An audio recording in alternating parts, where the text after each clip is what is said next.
Hello students, welcome to Skylark Civils Academy. तो हम अपने पिछले वीडियोस में जो ब्रिटिश आर्थिक नीतियां थी उनके बारे में चर्चा कर रहे थे, है ना। अब हम इसी क्रम में आगे बढ़ते हुए जो भू राजस्व नीतियां थी उनके बारे में चर्चा करेंगे, है ना। अब भू राजस्व नीतियां है क्या, इसको लागू क्यों किया गया, है ना, और भारत के किन किन क्षेत्रों पर लागू किया गया, कितना परसेंटेज था कि जो क्षेत्र का कितने क्षेत्रफल में ये लागू किया गया, इन सभी बातों को हम समझेंगे। सबसे पहले हम स्टूडेंट्स इसके बैकग्राउंड के बारे में समझते हैं। तो जो भू राजस्व नीतियां थी इनके बारे में हम एक बैकग्राउंड इनका देखते हैं। देखिए, जब हम आजाद नहीं थे, आज तो हमारे देश की कुल जनसंख्या का लगभग 50% जनसंख्या ही कृषि में इंडल्ज है ना। लेकिन जब हम आजाद नहीं थे तो लगभग 80 से 90% लोग जो है किस क्षेत्र में थे, कृषि के क्षेत्र में थे। और कृषि के क्षेत्र में इतना बड़ा जनसंख्या का भाग होना, ये अपने आप में ये दर्शाता है कि उस समय कृषि की महत्वता क्या थी। और दिन पर दिन जो अंग्रेजी कंपनी थी, ईस्ट इंडिया कंपनी थी, उसके खर्चे भी बढ़ते गए। कहीं उसको लड़ना पड़ता, प्लासी का युद्ध लड़ना पड़ा, बक्सर का युद्ध लड़ना पड़ा। और उसके बाद 1773 में आने के बाद बंगाल रेगुलेशन एक्ट आने शुरू हो गए, यानी जो ब्रिटिश पार्लियामेंट था उसका दबाव जो है बढ़ने लगा कंपनी के ऊपर। अब कंपनी को आवश्यकता थी राजस्व इकट्ठा करने की। तो कंपनी के पास जो अगला ऑप्शन था वो क्या था, कुछ ऐसी नीतियां लागू की जाए जिनसे क्या हो, बहुत बड़ी मात्रा में धन इकट्ठा किया जा सके। और इसके लिए जो सबसे अच्छा ऑप्शन था वो था भू राजस्व नीतियां। एक फ्रैंकलिन नाम के व्यक्ति थे, उन्होंने इसकी अवधारणा जो है उनको दी कि आप ऐसी नीतियां लागू कीजिए जिससे आपको बहुत ज्यादा धन की प्राप्ति हो। तो ब्रिटिश सरकार ने, यानी ब्रिटिश कंपनी ने क्या किया, भारत में 3 अलग अलग भू राजस्व नीतियां लागू की, है ना। अब उन 3 भू राजस्व नीतियों से क्या हुआ कि जो भारत के किसान थे उनके खेती के पैटर्न में बदलाव आ गया, किसानों का शोषण बढ़ गया, अनुपस्थित जमींदारी आ गई, एक सूर्योदय कानून आया। तो आइए हम इन सब चीजों को ना एक विस्तार से समझते हैं कि आखिर इन चीजों में क्या अंतर है और तीनों कानून जो लागू हुए भारत में उनके अपने क्या मायने हैं। आइए एक नजर डालते हैं इस पे। तो भारत में जो पहला कानून लागू किया गया 1793 में, लॉर्ड कॉर्नवालिस ने इसको लागू किया। लॉर्ड कॉर्नवालिस ने इसको लागू किया। इसको कहते हैं स्थायी बंदोबस्त। स्थायी बंदोबस्त। अब एक बात आप सोच के देखिए स्टूडेंट्स, अगर किसी भी प्रकार का कोई नियम लागू होता है कहीं पर, तो नियम सबसे पहले कहां लागू होता है, जहां पर सरकार मजबूत होती है, चाहे वो वर्तमान सरकार हो चाहे वो कंपनी है ना। तो कंपनी ने भी इस कानून को वहीं पर लागू किया जहां कंपनी बहुत सशक्त थी। और वो जगह क्या थी, बंगाल, बिहार, उड़ीसा, कर्नाटका, उत्तरी कर्नाटका और उत्तर प्रदेश का जो बनारस वाला रीजन है, यहां पर लागू किया। तो कहां पर लागू किया, इसको अगर हम देख लें तो बंगाल, बिहार, उड़ीसा, कर्नाटका और अगर ये हमारा बनारस का जो रीजन है इस पे, है ना, इन क्षेत्रों पर लॉर्ड कॉर्नवालिस ने स्थायी बंदोबस्त को लागू कर दिया। अब स्थायी बंदोबस्त था क्या, स्थायी बंदोबस्त पहली बार जब 1793 में इंट्रोड्यूस किया गया, तो अब जब कोई चीज नई होती है स्टूडेंट्स, तो उसमें क्या होती है कि उसमें उसको एक तरफा लागू किया जाता है और उसके प्रो कॉन्स तब पता नहीं होते हैं। लेकिन जब कोई नियम लागू हो जाता है उसके बाद उसमें जो कमियां आती हैं, खामियां आती हैं, वो बाद में पता चलती हैं। उसी के क्रम में अन्य भू राजस्व नीतियों का विकास हुआ जो अन्य क्षेत्रों के लिए हुआ। तो जो स्थायी बंदोबस्त की जो नीति थी, स्थायी बंदोबस्त की जो नीति थी, इसके अंतर्गत कंपनी ने क्या किया, 2 पार्टी बना ली। उसमें एक पार्टी में कंपनी ने खुद को रखा और दूसरी पार्टी में उन्होंने जमींदार वर्ग को रखा। जमींदार वर्ग को रखा और जमींदार वर्ग को कहा क्या कि एक काम करेंगे, हम आपको 11वें हिस्से में से एक हिस्सा जो है हम आपको दे देंगे और 10 हिस्सा जो है कौन रखेगा, 10 हिस्सा रखेगी कंपनी। अब इससे क्या होगा, कंपनी की आय में एकाएक उछाल आया और कंपनी ने अच्छा खासा धन एकत्रण किया। इससे बंगाल, बिहार, उड़ीसा, कर्नाटका, बनारस का जो रीजन था, ये कृषि में बहुत सशक्त था। तो ये जो वेटेज था, इससे इनको काफी लाभ हुआ। अब लेकिन आवश्यकता इस बात की थी कि जो स्थायी बंदोबस्त लागू हुआ है इसको और विस्तारित कैसे किया जाए। तो इसको और विस्तारित करने के क्रम में देखा जाए तो सबसे पहले इसका जो विस्तार था वो जो ब्रिटिश क्षेत्र था उसका 19% क्षेत्र जो था उस पर इसका विस्तार किया गया था, यानी केवल 19% क्षेत्रों पर ही इसको लागू किया गया था। लेकिन भारत की जो जनसंख्या है, भारत के जो क्षेत्रफल है वो इतना बड़ा था कि केवल 19% क्षेत्रफल पर जब हमने लागू कर दिया, इन्होंने लागू कर दिया, तो उससे क्या हुआ, इनको अच्छा राजस्व प्राप्त हुआ। इन्होंने सोचा अगर हम इसको 100% लागू करेंगे तो हमें कितना धन की प्राप्ति होगी। ये जो है एक विषय था उनके सामने। लेकिन स्थायी बंदोबस्त में क्या हुआ, जो ये स्थायी बंदोबस्त लागू किया गया, इसमें ये 10 बटे भाग जो कंपनी को मिल रहे थे, ये राशि निश्चित हो गई थी। अब जब ये राशि निश्चित हो गई तो हुआ क्या, कंपनी ने सोचा कि हम जो अगले अपने अन्य क्षेत्रों में जब इसको लागू करेंगे तो कुछ अलग ढंग से लागू करेंगे, अगले ढंग से लागू करेंगे, और वो अगली प्रक्रिया होगी, और वही प्रक्रिया कहलाती है रैयतवाड़ी व्यवस्था। इसमें क्या हुआ, इसमें जो 3-4 सबसे महत्वपूर्ण बातें हैं, एक बार एग्जाम के पर्सपेक्टिव से जो हमेशा एग्जाम में पूछे जाते हैं उनको हम एक बार देख लेते हैं। स्टूडेंट्स, जमींदार अगर जमींदारी उसको अपनी बचाए रखनी है तो उसको ये जो हिस्सा था ये कंपनी को पहुंचाना था, और पहुंचाना कब था, वह डेट निर्धारित कौन करेगी, कंपनी करेगी। ये सभी बातों को आई होप आपने अपने नोट्स में नोट कर लिया होगा। एग्जाम के पर्सपेक्टिव से जितनी चीजें लिखी हैं बहुत इंपॉर्टेंट है, इनको आप नोट कर लें, इनसे एग्जाम में हमेशा क्वेश्चन पूछा जाता है ना। अब कंपनी ने क्या किया, कहा कि आप अगर हमें जो 10% जो हमारा 10वां हिस्सा है उसको आप कब दोगे। उन्होंने एक तारीख निर्धारित कर दी है ना, कंपनी ने एक तारीख निर्धारित कर दी कि इसी तारीख पर आपको देना है। अब मान लीजिए कि इस तारीख पर जमींदार पैसा ना दे पाए, जमींदार पैसा ना दे पाए तो क्या होगा, तो कंपनी ने एक नियम बनाया जिसको कहते हैं सूर्यास्त कानून। सूर्यास्त कानून कहते हैं। यह कानून क्या था स्टूडेंट्स, यह कानून यही था कि जो निश्चित तारीख कंपनी ने बता दी है, अगर जमींदार उस तारीख को पैसे नहीं देता है तो उसकी जमींदारी जो है जब्त कर ली जाएगी। उसकी जमींदारी क्या कर ली जाएगी, जब्त कर ली जाएगी। अब जब जमींदारी जब्त कर ली जाएगी तो उस जमींदारी को क्या किया जाएगा, नीलाम किया जाएगा। तो स्थायी बंदोबस्त में जमींदारी को क्या करने लगे, नीलाम करने लगे। अब जब जमींदारी नीलाम होने लगी स्टूडेंट्स, तो हुआ क्या कि एक अनुपस्थित जमींदारी वर्ग जो है सामने आने लगा। मतलब उसमें पैसे किसके पास होंगे, ज्यादातर अंग्रेज जो है उनके पास पैसे होंगे और उन्हीं के पास पैसे थे, लेकिन वो शहरों में थे।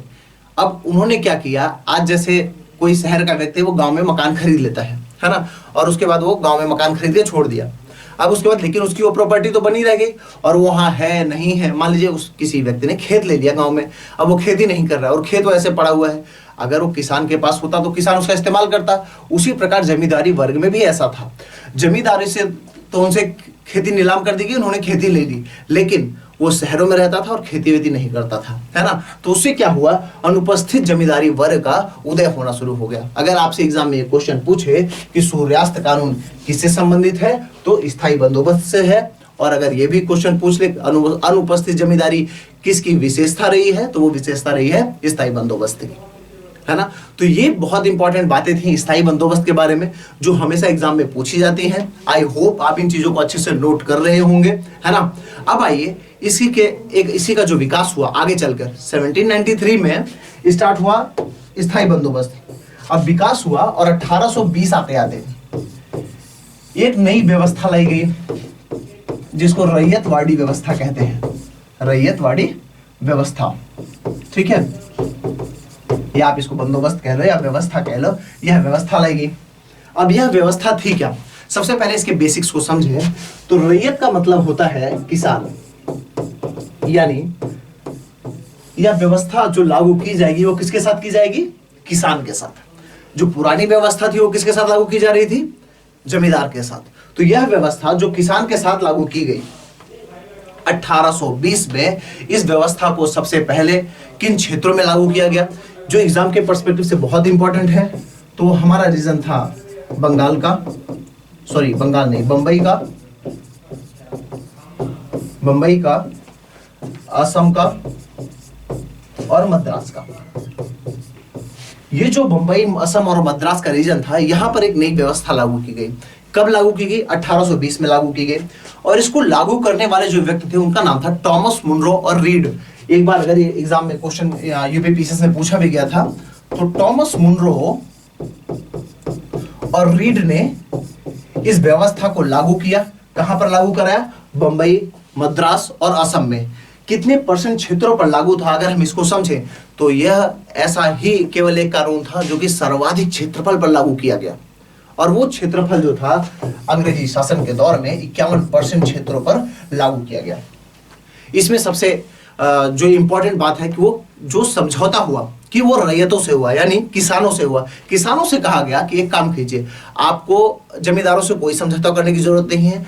क्या करेंगे, जो इंग्लैंड की जो कंपनी है, हमारी ईस्ट इंडिया कंपनी है, वो आपसे समझौता करेगी। अब आखिर इतना दिमाग कंपनी को आया कहां से कि हम सीधा किसान से समझौता कर लें, जमींदार से क्यों समझौता करें?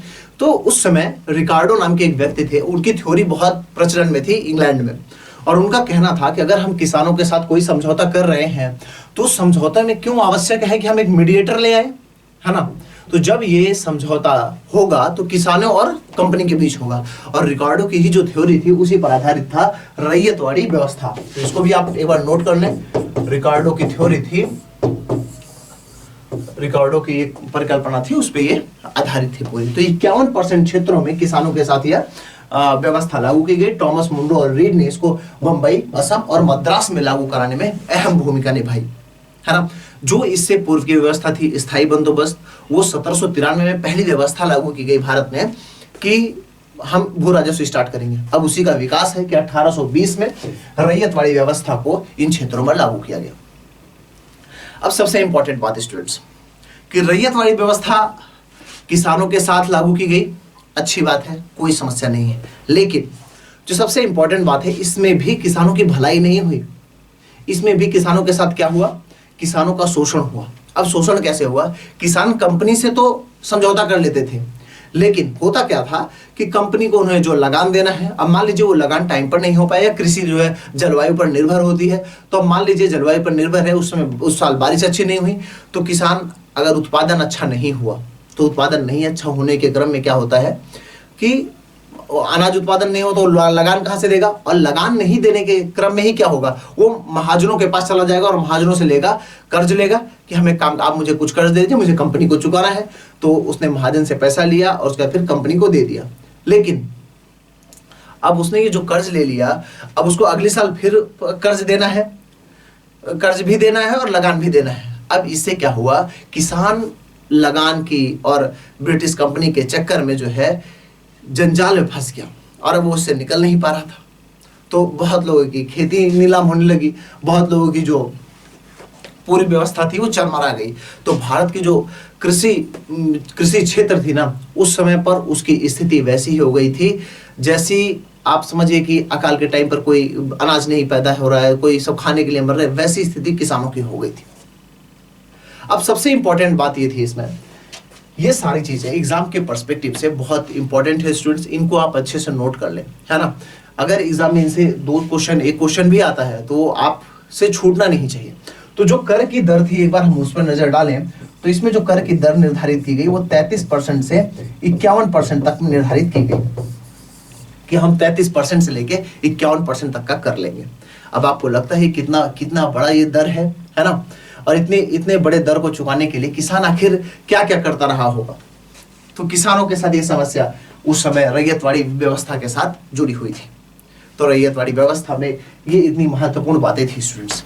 अब हम एक और टॉपिक को इसी में जो एक तीसरा जो व्यवस्था था उसके बारे में समझते हैं। तीसरी जो व्यवस्था थी उसे कहते हैं महालवाड़ी व्यवस्था। महालवाड़ी व्यवस्था 1822 की व्यवस्था थी, महालवाड़ी। अब इसके बेसिक्स को देखें स्टूडेंट्स, तो देखिए महाल मतलब क्या होता है? महाल मतलब होता है गांव। तो अब अंग्रेजों ने क्या किया, उन्होंने कहा कि हम समझौता नहीं करेंगे किसानों से ना जमींदारों से, अब हम सीधा समझौता करेंगे गांव से। अब गांव से यानी गांव में कोई एक सरपंच होता है, जैसे अभी यूपी में प्रधानी का चुनाव होने वाला है ना? तो वैसे गांव के प्रधान से जो है समझौता किया जाने लगा कि हम गांव के प्रधान से समझौता करेंगे और उसके बाद उसी से ये मतलब रखेंगे कि हमें कितना, हमारा जो राजस्व है उसकी पूर्ति करे, है ना?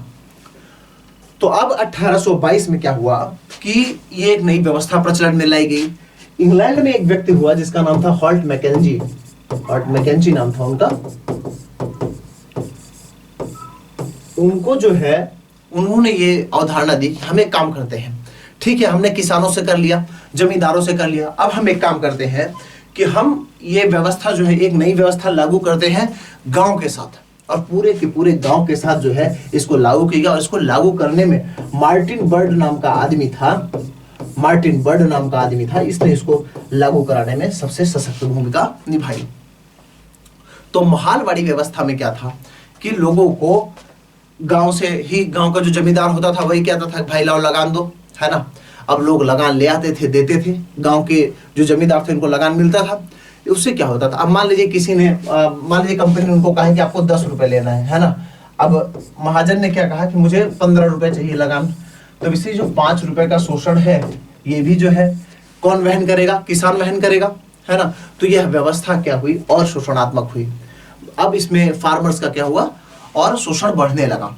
अब एक सबसे और इम्पोर्टेंट बात थी, मान लीजिए जो दर रखी गई वो 33% से लेके 51% तक रखी गई थी रैयतवाड़ी में, लेकिन इसमें इसको बढ़ा कर दिया गया 60% तक, कि हम आपसे 60% तक का जो है वो लगान ले सकते हैं। अब स्टूडेंट्स आप सोचिए कि आपके अनाज का 60% कोई और ले जाए तो ये कैसे सहन होगा। लेकिन यह व्यवस्था जो है उस टाइम पर लागू की गई थी, है ना। अब एक सबसे अन्य इंपॉर्टेंट बात कि इसको किन किन क्षेत्रों पर लागू किया गया था। तो इनको 6 यूपी का जो अभी उस समय संयुक्त प्रांत कहलाता था, उत्तर प्रदेश का जो रीजन था, मध्य प्रदेश का जो रीजन था, उत्तर पश्चिमी जो रीजन था, है ना, उत्तर पश्चिमी जो रीजन था, कुर्ग का जो रीजन था, कुर्ग का जो रीजन था, इस पे लागू किया गया। इन क्षेत्रों पर महालवाड़ी व्यवस्था लागू की गई। और उत्तर प्रदेश में भी अगर यूपी स्पेशल से खास क्वेश्चन आए तो इसको आगरा और अवध का जो क्षेत्र है, जिसको आज लखनऊ जो रीजन है, यहाँ आगरा और अवध में इसको लागू किया गया। और स्टूडेंट्स एक सबसे अन्य महत्वपूर्ण बात, जब हमने देखा कि जो इसको आप नोट कर लिए होंगे, है ना, या नोट कर लीजिए, तो हाँ, तो अब जो ये इसका महालवाड़ी व्यवस्था जो थी, जो 1822 में लागू की गई, इस व्यवस्था में क्या हुआ, इस व्यवस्था में एक जो इंपॉर्टेंट चीज थी कि इसको 31% क्षेत्रों पर लागू किया गया। किसको, महालवाड़ी व्यवस्था को, महालवाड़ी व्यवस्था को। और जो रैयतवाड़ी व्यवस्था थी, एक बार हम इसको रिवाइज कर लेते हैं। रैयतवाड़ी व्यवस्था थी, हाँ, रैयतवाड़ी व्यवस्था थी, इसको कितने % क्षेत्रों पर लागू किया गया था, 51% क्षेत्रों पर लागू किया गया था। वहीं स्थायी बंदोबस्त को कितने % क्षेत्रों पर लागू किया गया था, तो ये किया गया था 19% क्षेत्रों पर। ये 3 डेटा है, आप इनको अच्छे से याद करिएगा। अब अगर इसका अब हम इन सभी का कंक्लूजन निकाल रहे हैं ताकि आप इसको आराम से नोट कर पाए, और जो आपके एग्जाम के पर्सपेक्टिव से बहुत इंपॉर्टेंट है, आप उसको कम टाइम में रिवाइज कर पाए, है ना। तो जो इसमें जो दर रखी गई थी वो 11/10 की ये फॉर्म में रखा है। 10वां भाग जो है इनको मिलता था, कंपनी को मिलता था, 1 भाग जो है जमींदार को मिलता था, ठीक है। इसमें जो कर की दर रखी गई वो 33% से लेके 51% तक थी, ठीक है। और इसमें जो कर की दर रखी गई वो 60% थी, ठीक है। ये इंपॉर्टेंट बात है, आप इनको याद रखें। एक जो सबसे इंपॉर्टेंट डिफरेंस आ जाता है इन तीनों कानूनों में, वो डिफरेंस क्या है, वो डिफरेंस ये है कि जो स्थायी बंदोबस्त था, इस पे क्या लिया जाता था, भू राजस्व का, यानी भूमि का किराया लिया जाता था किसानों से, भूमि का किराया लिया जाता था। लेकिन इस पर क्या होता था, लगान लिया जाता था अनाज पर, दोनों के साथ यह व्यवस्था थी, है ना। ये एक मेजर डिफरेंस है इन दोनों में, आप इसको याद रखेंगे, ठीक है। आई होप आपको बहुत अच्छे से समझ में आ रहा होगा। और जो मेजर डिफरेंसेस हैं वो हम आपके साथ डिस्कस कर चुके हैं। आप जब भी अपने नोट्स बनाएं तो नोट्स को इस तरह बनाएं, बहुत कंसाइज करके बनाएं, है ना, कि ऐसा नहीं कि आप 10 पन्ने का लिख लें और उसके बाद फिर उसको पढ़ने में 10 से 15 दिन लगा दें। बहुत कम टाइम के लिए आप ऐसे 3 चार्ट बनाइए, और स्थायी बंदोबस्त, रैयतवाड़ी बंदोबस्त जो है, और महालवाड़ी जो बंदोबस्त है, इन तीनों को ऐसे फॉर्मेट में तीनों को लिख लीजिए कि इसका कब, किस ईयर में हुआ, 1793, लागू कौन किया, लॉर्ड कॉर्नवालिस। इसको फिर कर लीजिए कि ये कब हुआ, 1820, ये कब हुआ, 1822, और इसको लागू कर लिया मार्टिन बर्ड, और इसको टॉमस मुनरो और रीड लागू कर लिख लीजिए। तो ऐसे करके एक छोटा सा सुंदर सा एक कंसाइज नोट्स बनाइए, ताकि आपको जब एग्जाम के टाइम पर बहुत बहुत पढ़ने की जरूरत था, आपने एक नजर देखा और आपका काम हो जाए। तो स्टूडेंट्स, आज का हमारा ये टॉपिक था। आई होप आपको ये बहुत अच्छे से समझ में आया होगा, है ना। तो मिलेंगे आगे अपने जो हमारा कृषि का वाणिज्यीकरण है उसके साथ मिलेंगे। So thank you so much students.